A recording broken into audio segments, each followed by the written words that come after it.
Um, in the Bible, I see for the church, I see lots of principles.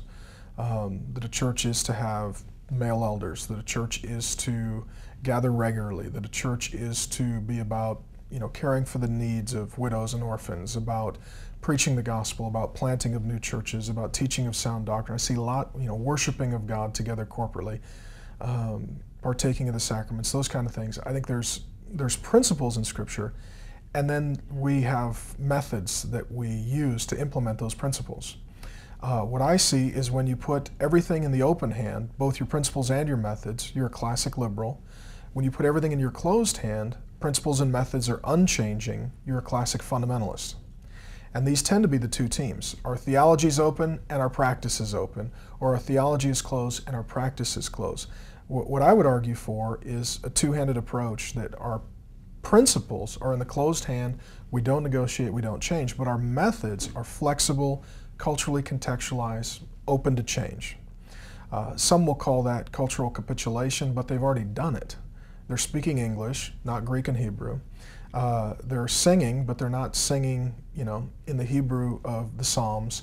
They are working out of an English translation of the Bible. They're wearing American clothing. They're driving in a modern-day vehicle. They're speaking over a contemporary sound system. They're recording onto modern technology.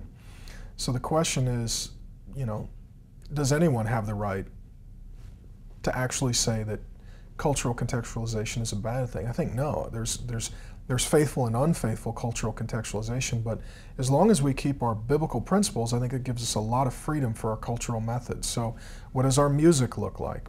Well, that can vary.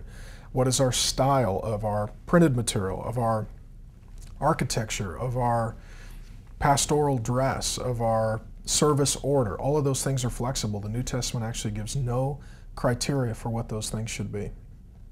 So I think there's a lot of freedom if you have sound doctrine in the closed hand and the biblical principles are well established. My fear is today that lots of people are only using the open hand, and their doctrine, their biblical principles, and their methods are totally flexible. That's very dangerous. But it's likewise dangerous to have dead orthodoxy, to where you're a Bible-believing, solid, Jesus-loving church that nobody can relate to because you don't speak the language, you don't articulate the heart cry of the culture, your architecture, your printed materials, your vocabulary is so insular that you're not doing what Paul says in 1 Corinthians 9, by all means, I communicate the gospel to as many as possible in an effort to bring them to the love of Jesus. So, Paul says, I become all things to all men. To Greeks I work this way, to Jews I work this way. If we're faithful not just to the theology of Paul, but to the example of Paul, we're going to be pretty flexible and we're going to have a lot of diversity in methodology.